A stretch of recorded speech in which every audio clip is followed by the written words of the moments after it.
Thank you so much, and especially thank you to Bill for asking me to give the Magnitsky Award for Courage Under Fire. This is an honor.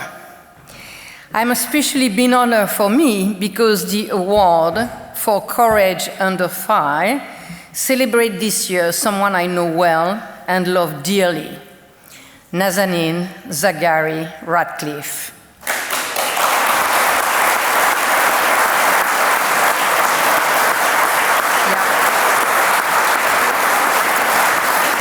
She has more courage than most people I know.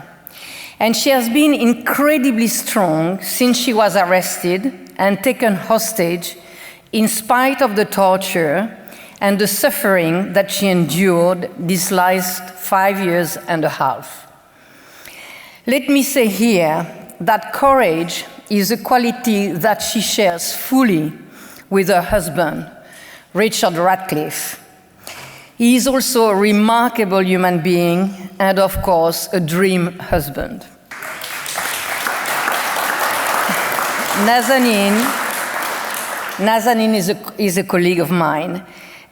She worked for 5 years at the Thomson Reuters Foundation before being taken hostage so many years ago. She has guts, a lot. She has integrity, a lot. And she demonstrated her courage all these last years by keeping her head high, and most of all, by keeping her sanity in the worst of situations. These qualities, I could appreciate them at the foundation, where she was project manager. Her drive and ambition in progress were obvious. She knew how to make herself respected by everyone, including by her direct boss, and this at the risk of ruffling feathers. This is when I discovered the real Nazanin under the beautiful and charming woman. Let me insist that she is a project manager on the media development team of the foundation and has never trained journalists, as Boris Johnson said when he was Foreign Secretary 4 years ago.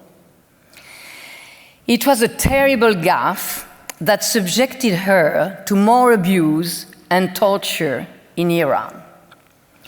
Nazanin has spent more than 8 months in total isolation, permanently under the scrutiny and the eyes of a camera. That is real torture. Moral and physical torture in a minuscule cell with the guards in her back when they were interrogating her. This leaves scars. And indeed, since this time in isolation, I think Nazanin suffers from severe PTSD, the post-traumatic stress disorder that is long to cure and that many survivors of extreme violence, like human trafficking, know well. And I know many of these survivors of modern slavery. Even now, where Nazanin lives in her parents' place in Tehran, she's still not free because of the 1-year new sentence that is above her head and could send her back to jail at any time. A permanent threat that keeps you on tenterhooks, not knowing what tomorrow will bring. I've never heard her complain, although she is now separated from her daughter, the adorable Gabriella, who used to visit her every week in jail. But Gabriella came to London 2 years ago to live with her father. Nazanin wanted her to have a British education, but how her absence weighs on her. All this to say that the inaction of Boris Johnson government in confronting Nazanin's situation is appalling. They know that to free Nazanin and the other British Iranian hostages, they have to pay the debt of £400 million they have with Tehran for an old arms deal that was signed at the time of the Shah. Even one of the successors of Boris Johnson at the Foreign Office, the Tory MP Jeremy Hunt, has urged the government to pay this debt.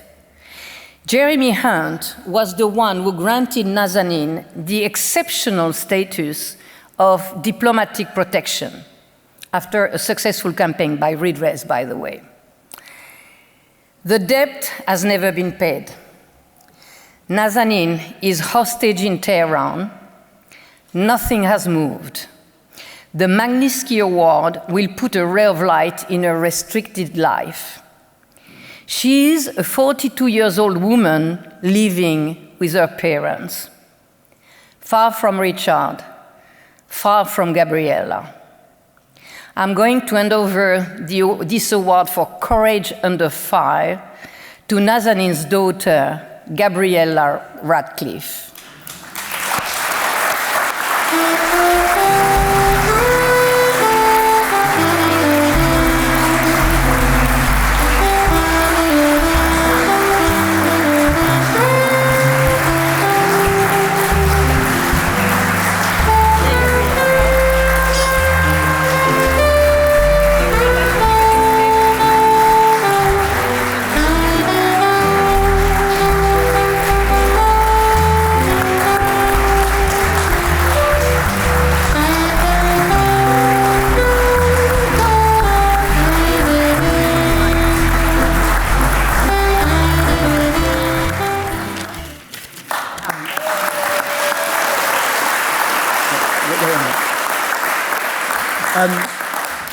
Thank you, everyone. Thank you, Monique. Thank you, Bill. Thank you, everyone who's here. This is, it's a really happy day. Two things from me before Gabriella's going to read out a little note that Nazanin sent.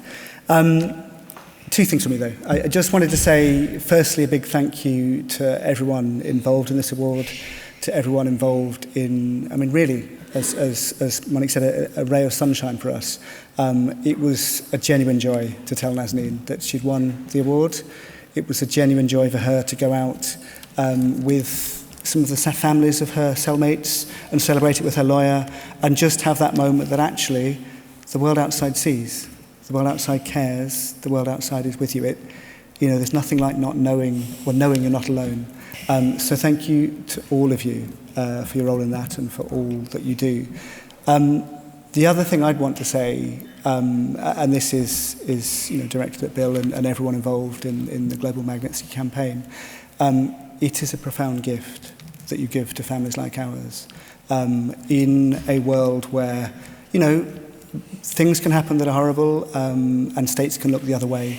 To have a mechanism and a tool that we can push for accountability for the bad guys, as you put it very eloquently, and that we can work with other families. And we've been working on a project with redress and a number of former hostages, current hostage families, talking through who would be the guys we would want to go after. For the empowerment that comes from that, those guys don't get away with it, that together we are stronger, together, individually we're all isolated and put our family members put through terrible things.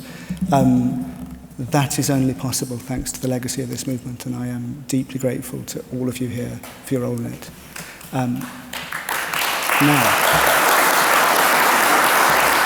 So Nazanin has written a few words, which Gabriella is going to try and read out.